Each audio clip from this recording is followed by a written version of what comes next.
Nós vamos fazer a leitura a partir do versículo 4.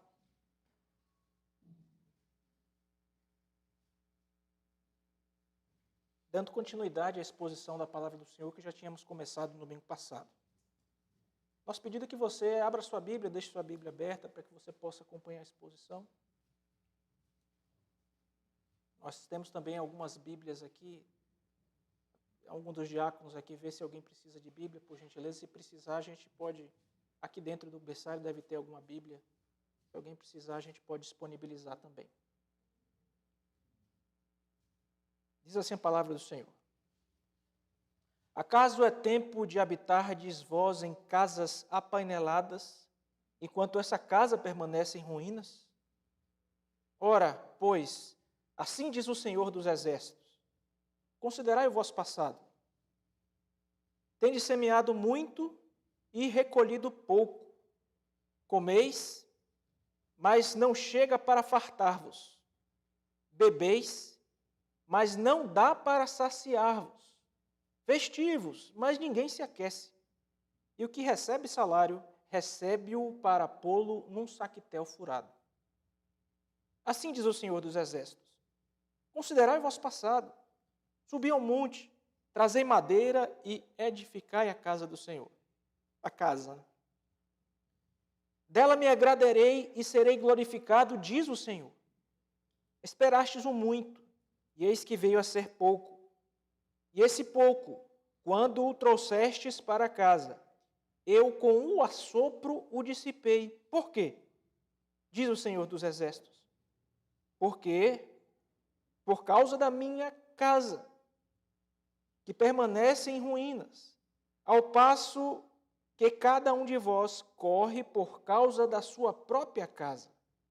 Por isso, os céus sobre vós retêm o seu orvalho, e a terra os seus frutos.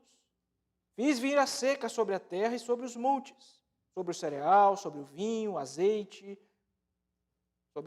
sobre o que a terra produz, como também sobre os homens, sobre os animais e sobre todo o trabalho das mãos.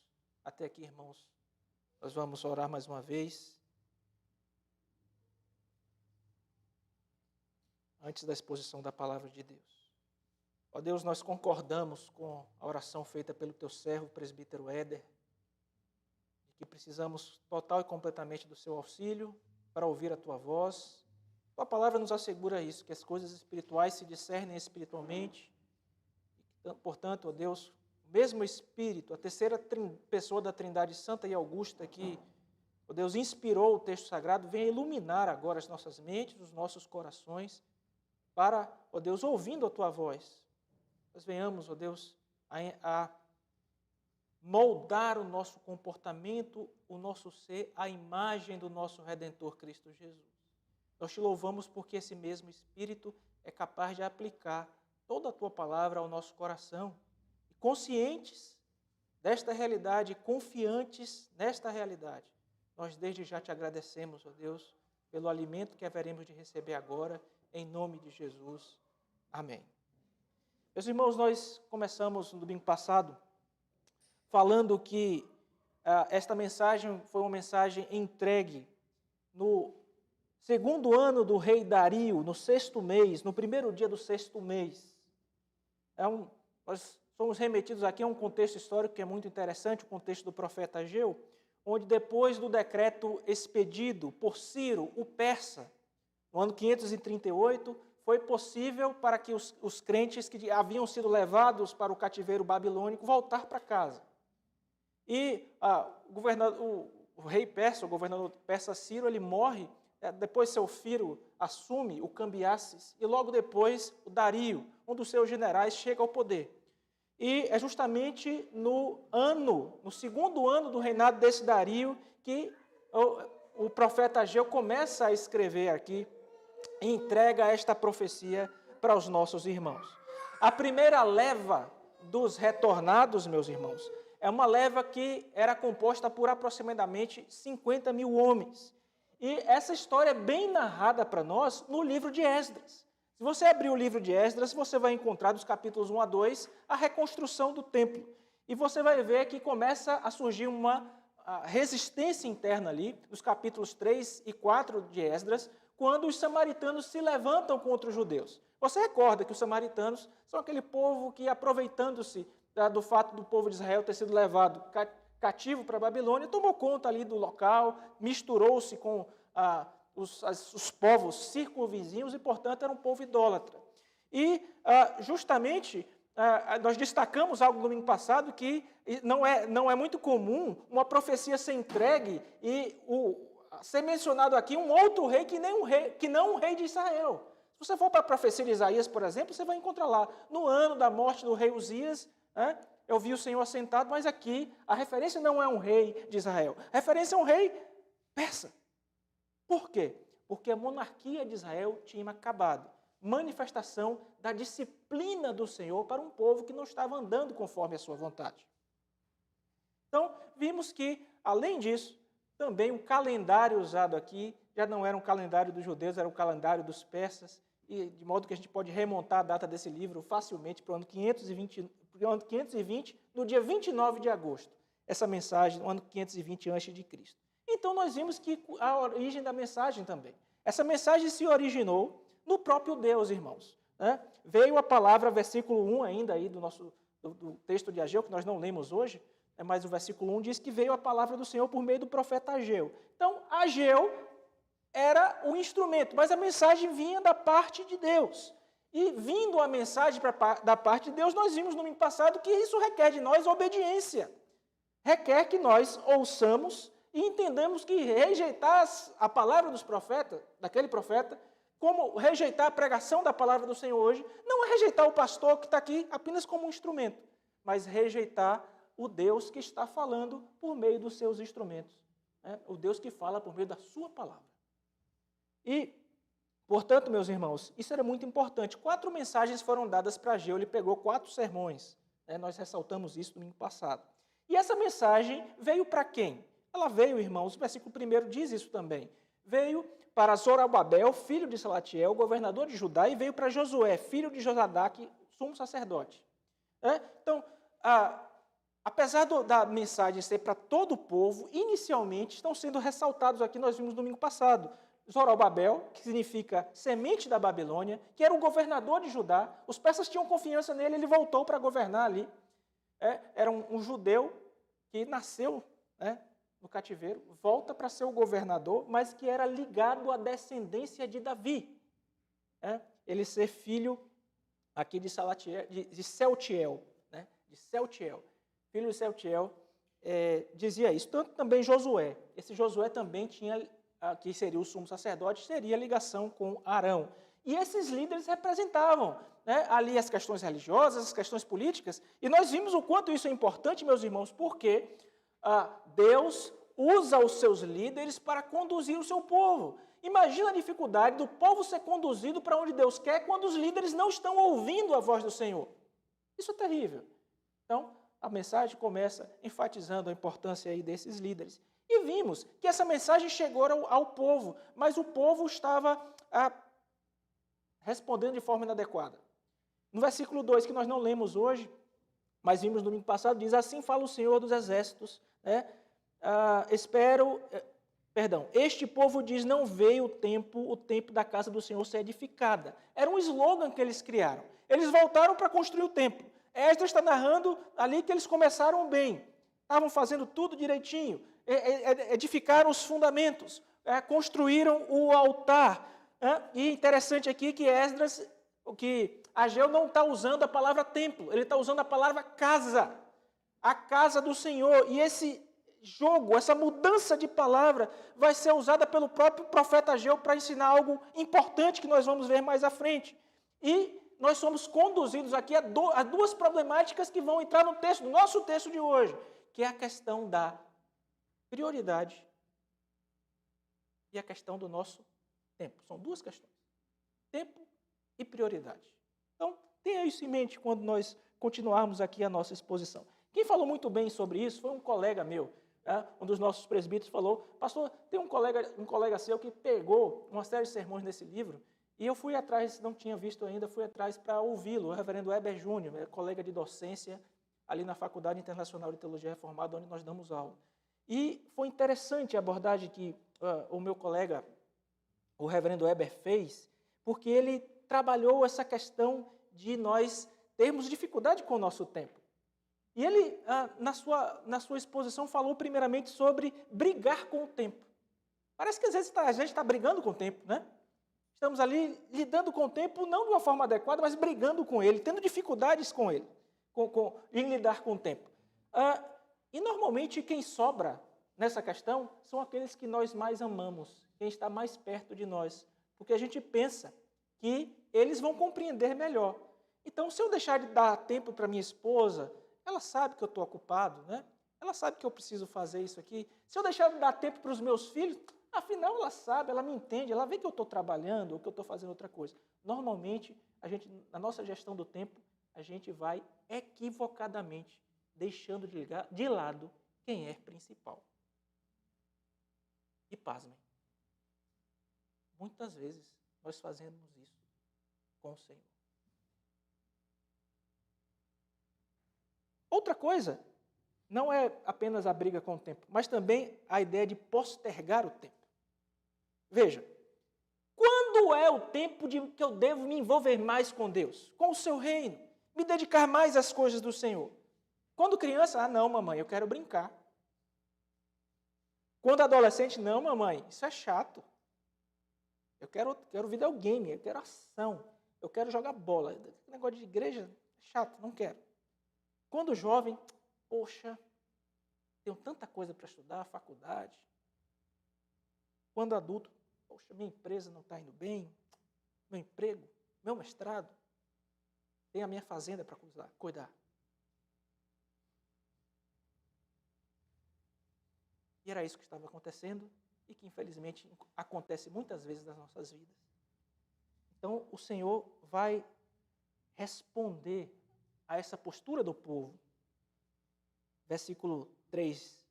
Veio, pois, a palavra do Senhor por intermédio do profeta Ageu, dizendo assim, olha, a gente viu isso no domingo passado ainda. Os problemas que vocês estão enfrentando, as lutas que vocês estão vivendo, é fruto do amor de Deus. Sabe como é que Deus está manifestando esse amor? Mandando para eles dificuldades. Mandando para eles lutas. Enviando a sua disciplina, tempos difíceis. Esses tempos difíceis na teologia de Ageu são consequência do procedimento, da falta de prioridade. A questão do tempo que nós usamos para ilustrar vai apontar para o problema central, falta de prioridade nas coisas de Deus.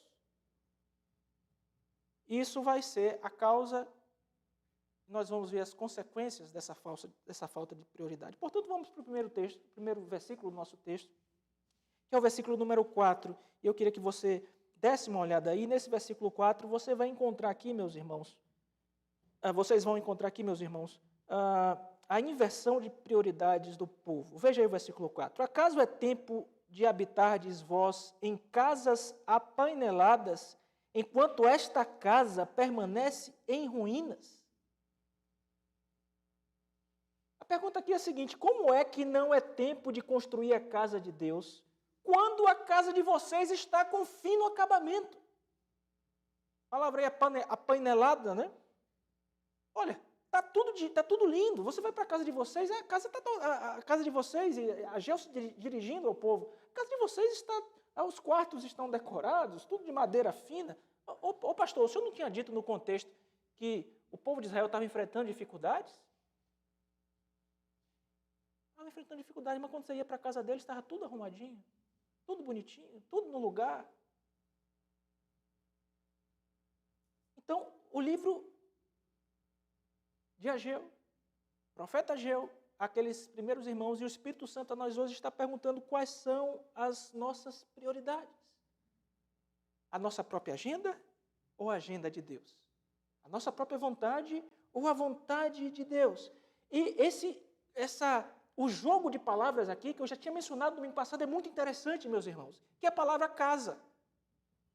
Porque ele não chama de templo, local onde o povo ia adorar a Deus, ele dizia, olha, a casa de vocês está assim, enquanto a casa de Deus também está em ruínas. E o argumento é que, embora algumas pessoas vivam em residências confortáveis, convenientes, luxuosamente decoradas, o templo de Deus, por contraste, está em ruínas e é objeto de desinteresse e negligência por parte do povo. Lembra que naquela época o templo significava muito para eles. Era o local que representava a presença de Deus. Diferente, a compreensão de templo hoje é muito diferente da nossa, porque nós somos o templo, a igreja. Onde a igreja está reunida é o templo de Deus. Mas a questão aqui é realmente uma questão de prioridades, meus irmãos.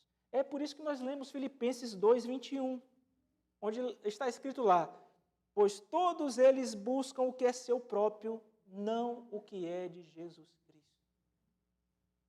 É a contraparte do Novo Testamento do mesmo problema que estava sendo apresentado ao povo da aliança, narrado aqui no livro do profeta Ageu.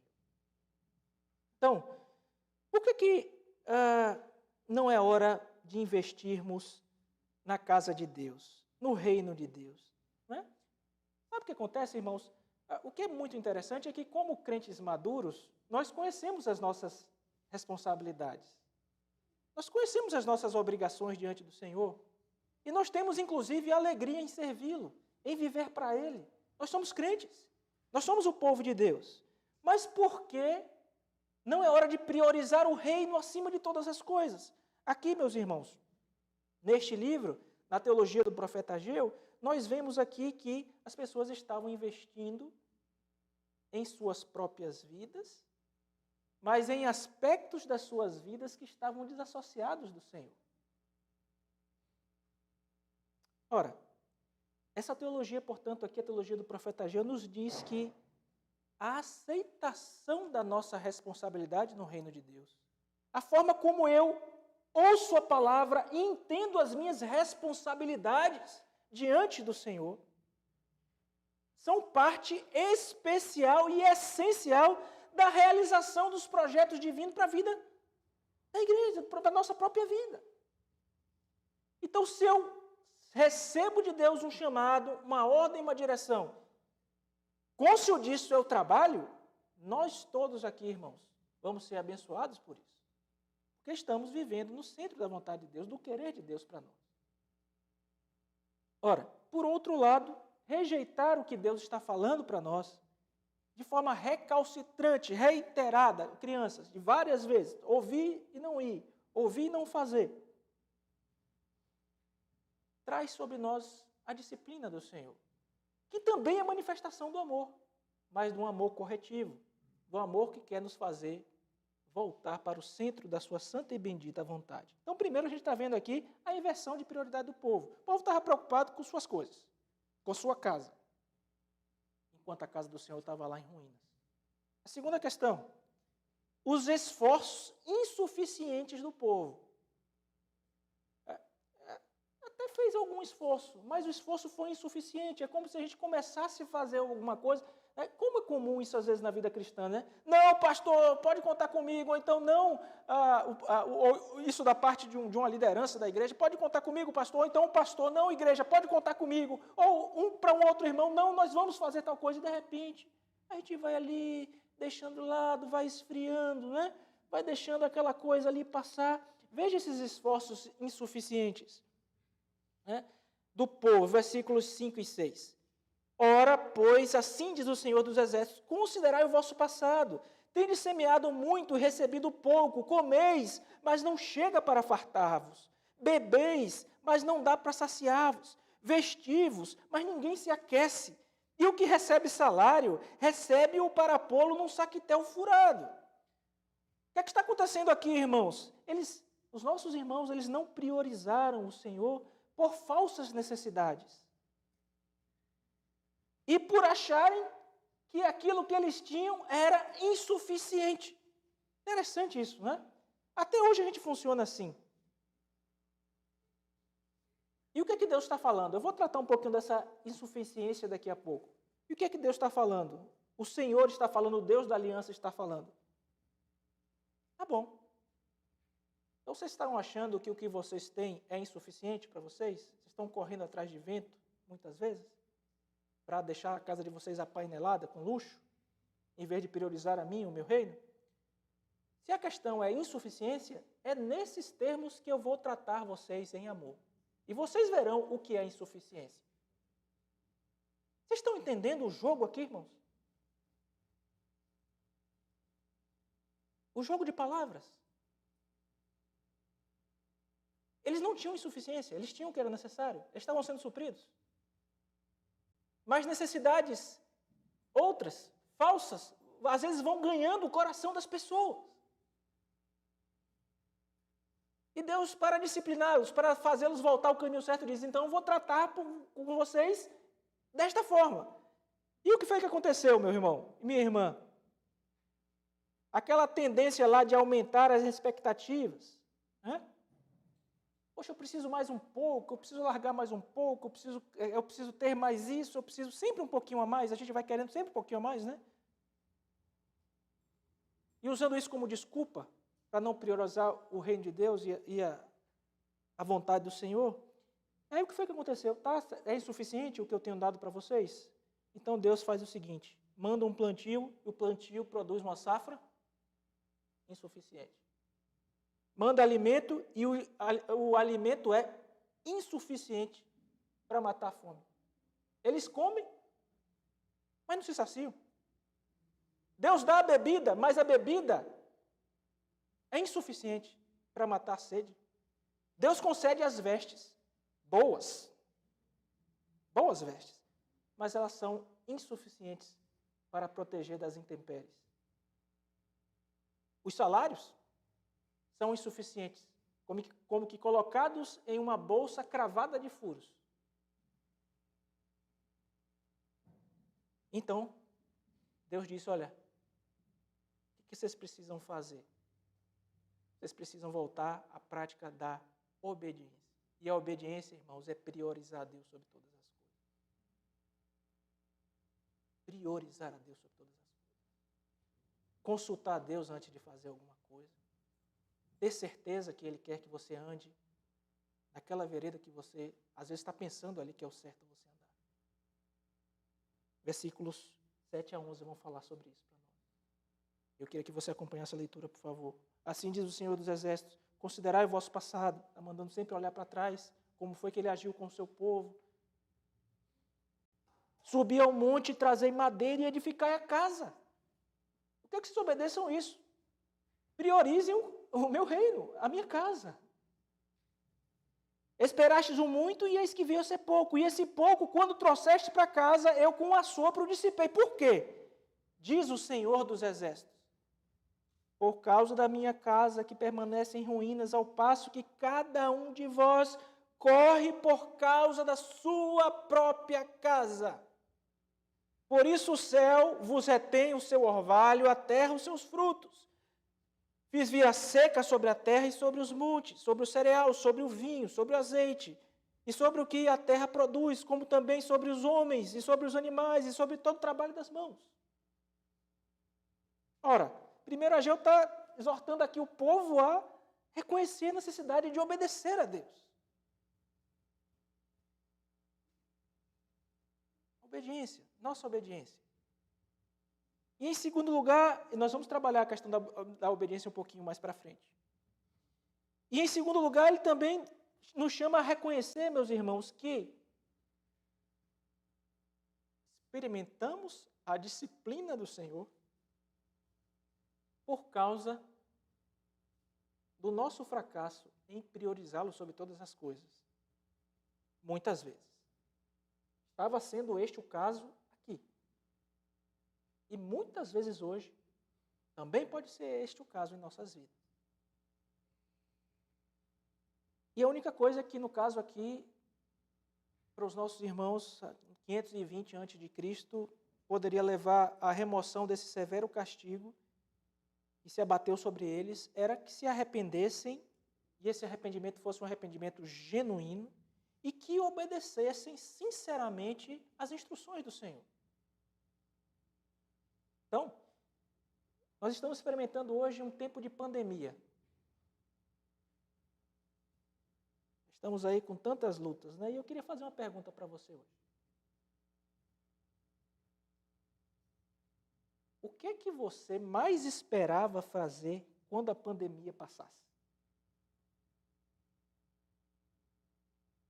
O que é que você vai investir? Eu vou investir nisso aqui. Quando acabar esse negócio, eu vou atrás disso. Qual é a coisa mais importante que você está pensando com relação a esse investimento? Lembra que aqui em Ageu o povo estava voltando de um longo período sem poder se reunir para adorar.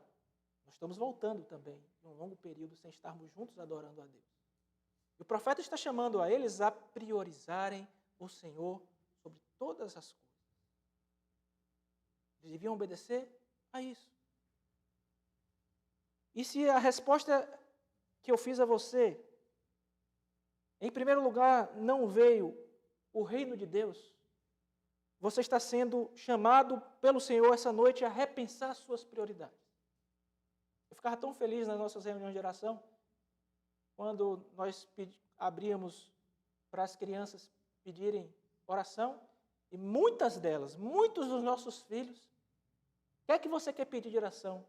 Que a pandemia passe logo para podermos ir para a igreja.